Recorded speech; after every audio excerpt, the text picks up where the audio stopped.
Salut YouTube, j'espère que vous allez bien et on se retrouve enfin pour une nouvelle vidéo, il était temps quand même. J'ai l'impression qu'à chaque fois je dis ça, mais là j'avais un petit problème avec ma caméra et je n'ai toujours pas reçu ma caméra.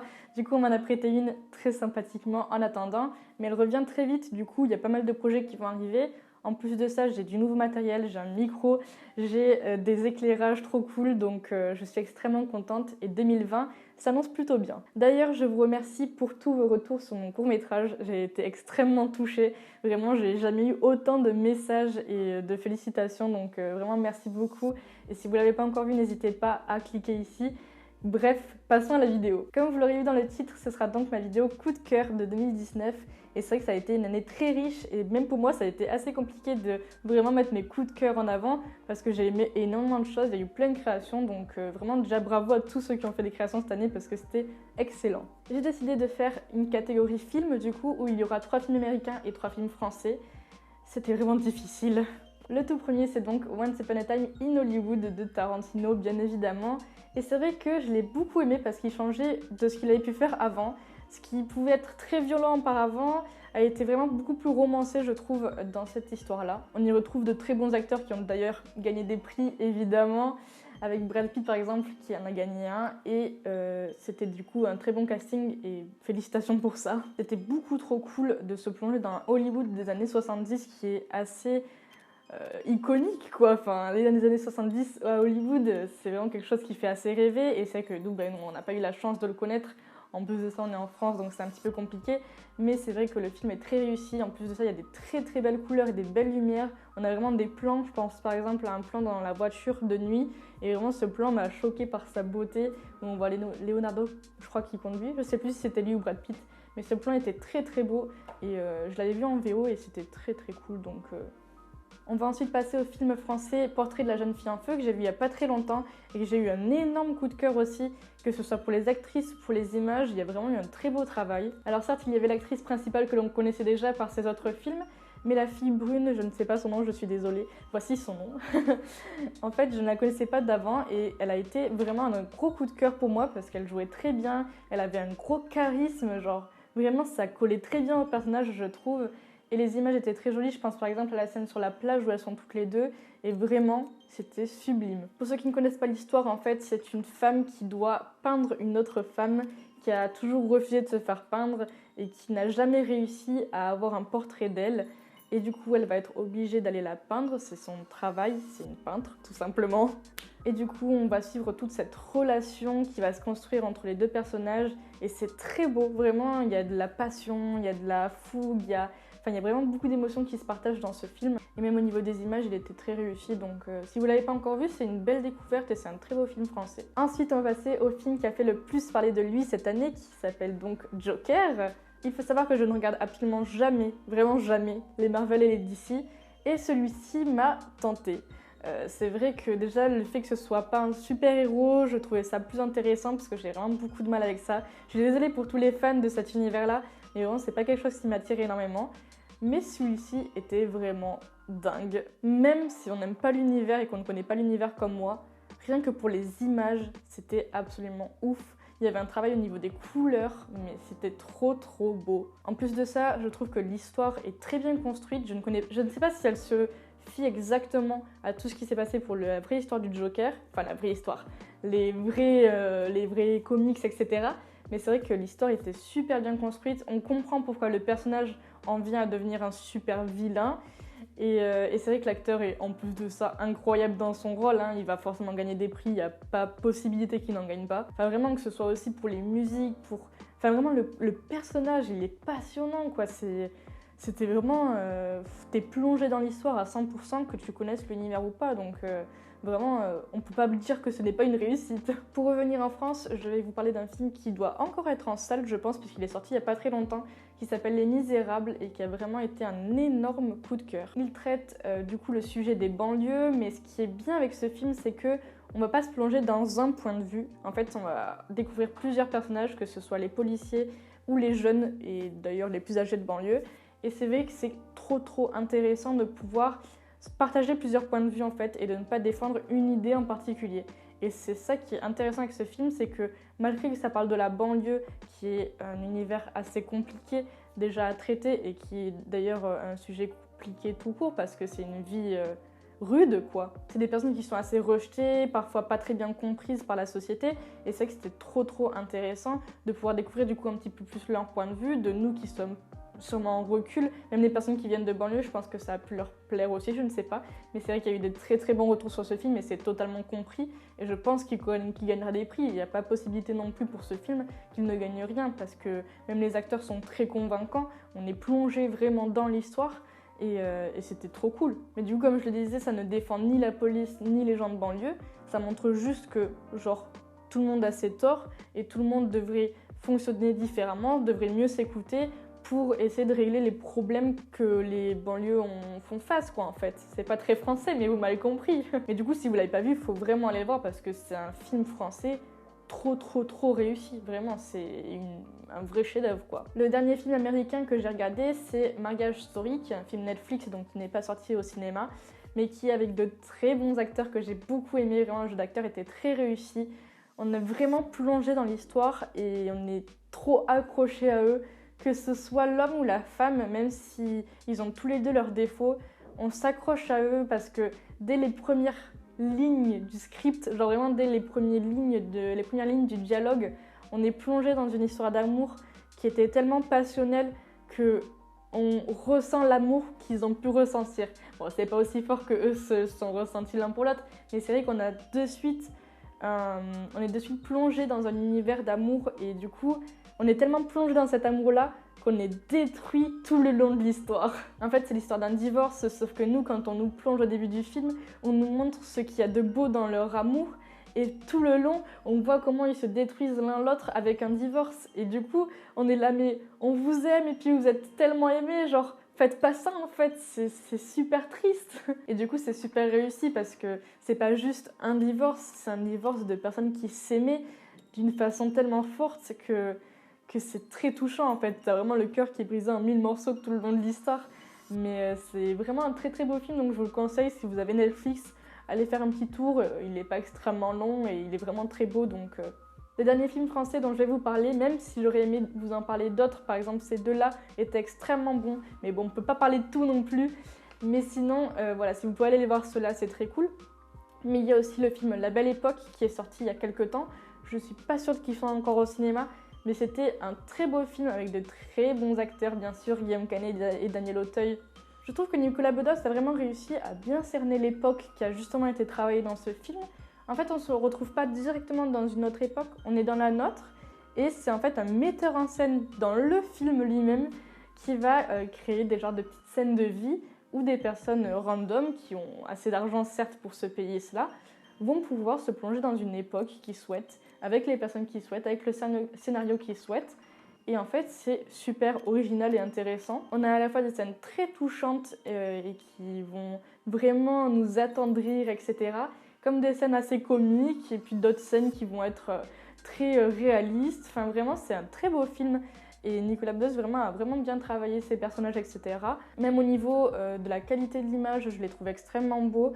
Il y a vraiment une belle poésie qui s'en dégage, des beaux messages, il y a vraiment un amour sincère et c'était très touchant. Bon voilà, ce sera tout pour les films, on va passer aux autres catégories. La première série est donc une série française qui s'appelle Mortel et qui a vraiment été une belle réussite, je trouve. Il y avait beaucoup de fraîcheur qui s'en dégageait en fait. C'est une série Netflix qui est sortie avec beaucoup d'adolescents, en fait ça se base quasiment uniquement sur des adolescents et c'est ça qui est vraiment intéressant, c'est que c'est pas comme un teenage movie ou une teenage série.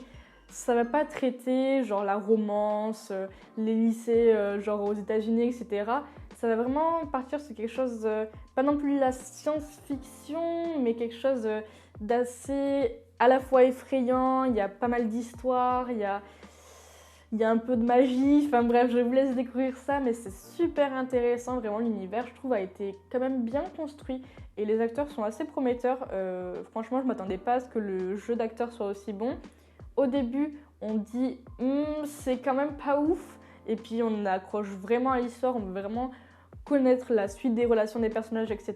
Donc c'est vrai que c'était assez accrocheur quand même, et ça a été quand même une belle série. La seconde série qui est vraiment la série qui a fait parler d'elle partout, Ça s'appelle Love, Death and Robots.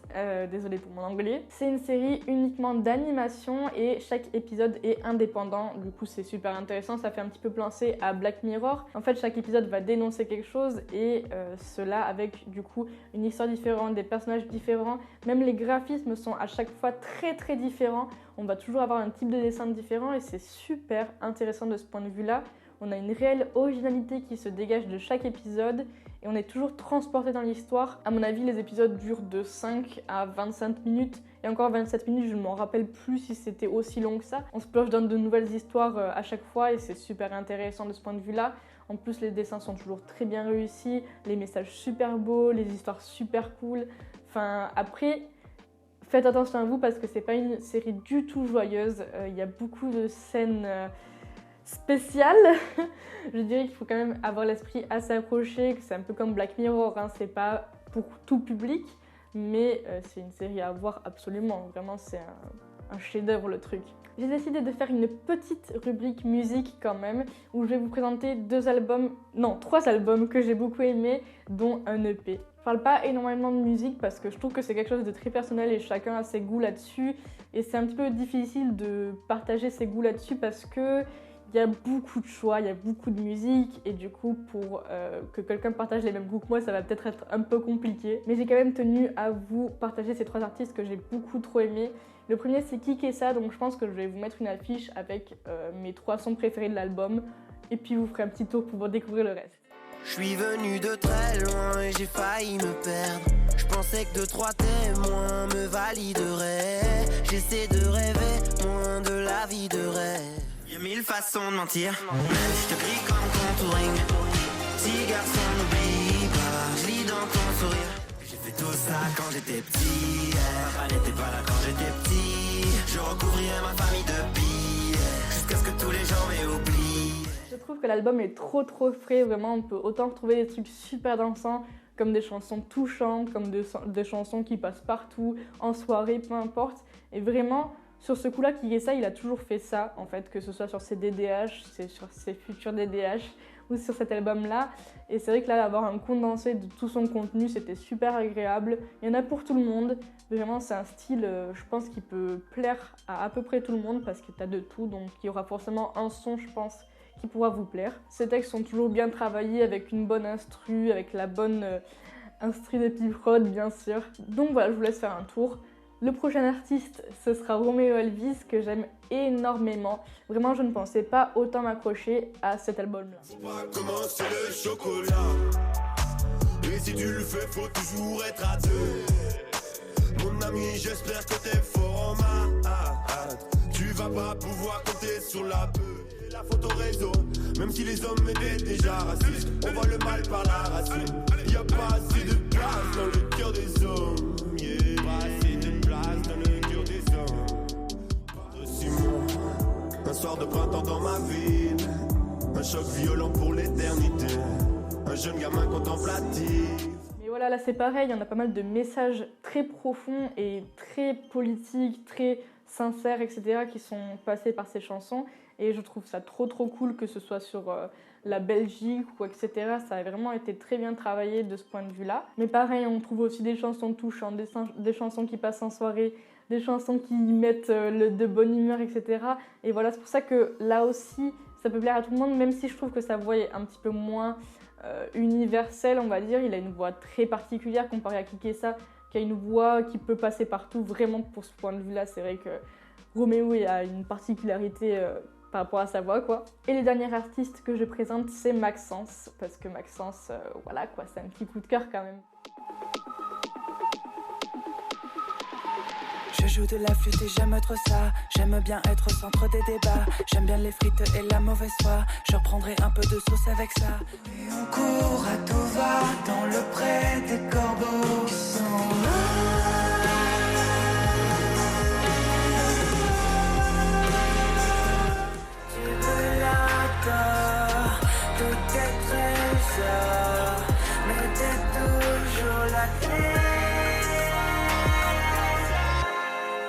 J'avais beaucoup découvert avec VSO et c'est vrai que là, le découvrir seul, ça a été une très belle surprise. Il a fait des sons très différents des premiers artistes. C'est vrai que c'est pas du rap, c'est vraiment de la variété.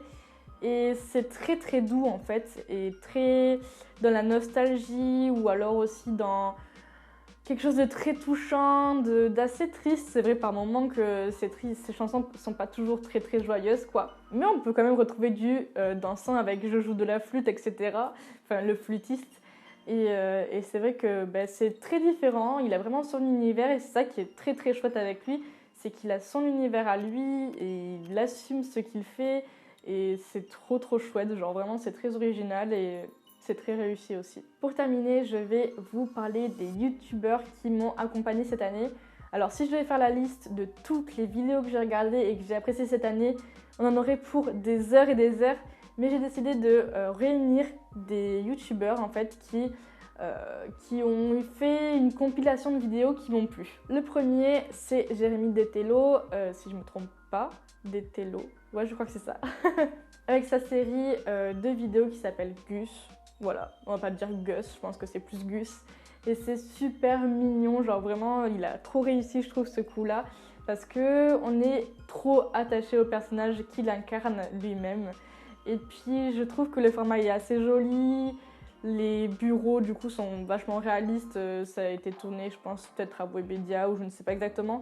Mais c'est vrai que du coup au niveau des décors on est bien plongé dans l'histoire, c'est une vraie petite web série je trouve. Et c'est trop trop bien réussi. Puis il y a pas mal de guests qui sont trop cool et qui jouent vraiment bien leur jeu et qui ont des bons caractères et des bons personnages qui sont travaillés correctement quoi. Non vraiment ça a été une très très chouette série. Donc je vous la conseille si vous ne l'avez pas encore regardée, il n'y a pas beaucoup d'épisodes, je crois qu'il y en a peut-être 4, quelque chose comme ça, et c'est assez rapide, 10 minutes quoi, un format de vidéo YouTube classique. Ensuite j'avais regardé les vidéos de Joyka qui étaient sur les tutoriels et je trouvais ça vraiment mais trop drôle. C'est vrai que des tutoriels on en croise sur plein de vidéos, que ce soit sur YouTube etc. Mais le fait que lui il en regroupe pas mal avec sa production, c'était vraiment trop drôle, tu te poses devant cette vidéo et juste tu te fous de la gueule des gens.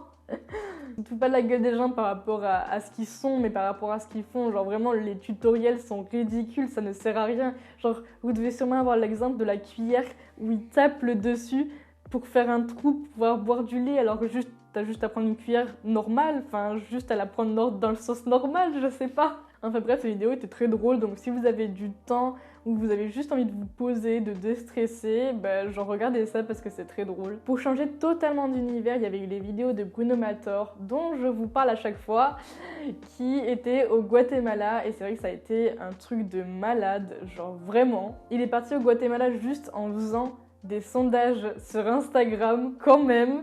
Du coup c'est sa communauté qui a choisi de l'envoyer au Guatemala et ça a fait des vidéos mais magnifiques, vraiment ça a été un pays gros coup de cœur, du coup j'ai vraiment envie d'y aller. Merci Bruno, mais les vidéos sont vraiment sublimes, je vous invite trop à aller les voir. De toute façon je vous mettrai en description les chaînes des youtubeurs dont je parle parce qu'ils méritent largement d'avoir plus de vues même s'ils en ont déjà beaucoup pour certains. Et vraiment Bruno Mator, je trouve que c'est une chaîne trop top, donc allez voir ses vidéos si vous ne l'avez pas encore fait. Et le dernier youtubeur dont je vais vous parler, qui est encore totalement opposé avec ce que j'ai parlé avant, mais c'est le youtubeur Lowpoke qui a fait une série de vidéos sur Mario Maker cette année et c'était vraiment très drôle. En fait, le truc c'est que c'est pas juste des vidéos gaming, le mec il va faire des vidéos sur des modes experts que des gens random ont créés et c'est vraiment trop drôle du coup parce que tu le vois rager et genre toi tu peux rien faire et t'as pas envie de jouer à sa place parce que c'est trop dur de jouer à sa place. Mais du coup, tu peux te moquer de lui ouvertement parce que de toute façon, c'est fait pour. Hein. Clairement, s'il les partage sur YouTube, c'est pour qu'on le voit rager et pour qu'on soit là. Mec, quand même, arrête de faire du mal comme ça. Je vous laisse découvrir ça de toute façon. L'univers de Lowpoke est très sympa. Donc si vous aimez bien les jeux vidéo, je vous conseille d'aller faire un tour sur sa chaîne. Surtout pour Nintendo. Hein. Je sais pas du tout combien de temps cette vidéo durera. J'espère que ce sera pas trop long pour vous et qu'elle vous aura plu. N'hésitez pas à le manifester en commentaire. Je lirai tout ça avec grand plaisir. J'ai très hâte de vous sortir des nouveaux projets. N'hésitez pas aussi à vous abonner si c'est pas encore fait et à mettre un petit like pour me soutenir. On se retrouve très bientôt sur YouTube. Une vidéo va arriver. Vous n'êtes vraiment pas prêts parce que ça va être très drôle je pense. Bref, je vous fais des bisous, à très vite!